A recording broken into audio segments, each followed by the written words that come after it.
एक तरफ जहां दुनिया भर में इजराइल के ऊपर गाजा में युद्ध रोकने का दबाव बनता जा रहा है, वहीं दूसरी तरफ इजरायली सेना उत्तरी बॉर्डर पर हिजबुल्लाह के भयानक हमलों से जूझ रही है।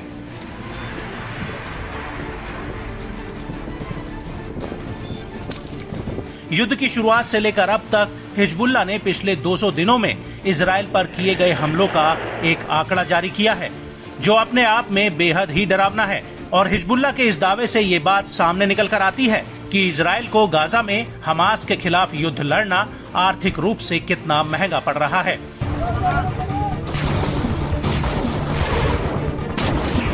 लेकिन आईडीएफ पर हमलों को लेकर हिजबुल्लाह रोज एक नया रिकॉर्ड तोड़ रहा है और अब इसी कड़ी में हिजबुल्लाह ने एक बार फिर से इजरायली सेना पर एक और बड़ा हमला किया है।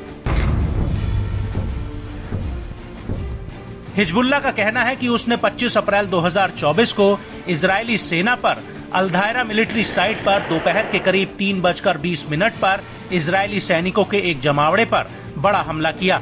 हिजबुल्लाह ने इस हमले में रॉकेट्स का इस्तेमाल किया है और इसके चंद घंटों बाद हिजबुल्लाह ने शाम 5:15 पर कब्जे वाले शीबा फार्म्स में जिब्दीन बैरक्स पर आत्मघाती ड्रोन से हमला किया है।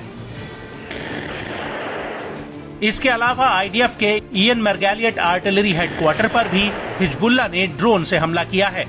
हिजबुल्लाह ने दावा किया कि उसका ड्रोन सफलतापूर्वक टारगेट पर जाकर लगा है। और इस हमले के बाद रात करीब 11 बजे हिजबुल्लाह ने पहले तो इजरायली सेना के एक जत्थे पर लेबनान बॉर्डर पर करीब से निगरानी रखी और उसके बाद जैसे ही आईडीएफ की ये टुकड़ी अल मलीकिया पोस्ट के पास पहुंची, वैसे ही हिजबुल्लाह ने उसके ऊपर अटैक कर दिया।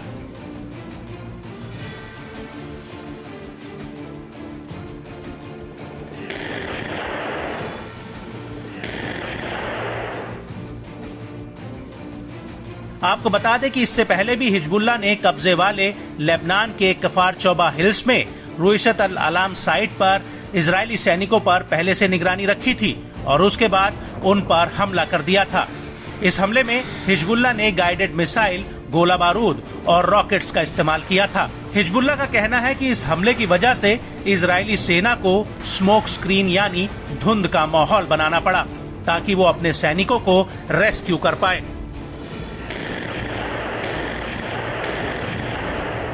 हिजबुल्लाह के मुताबिक पिछले 2 हमलों में आईडीएफ के 2 सैन्य वाहन तबाह हो गए हैं।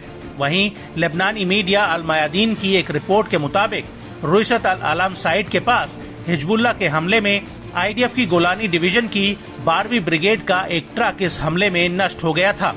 रिपोर्ट के मुताबिक इस ट्रक पर हिजबुल्लाह ने गाइडेड मिसाइल से हमला किया था और हिजबुल्लाह द्वारा दागे गए गोले आईडीएफ के सैन्य अड्डे के भीतर जा गिरे थे, जहां पर आईडीएफ के जवान इकट्ठा हो रहे थे। हिजबुल्लाह का कहना है कि इस हमले में आईडीएफ को सैनिकों का नुकसान हुआ है।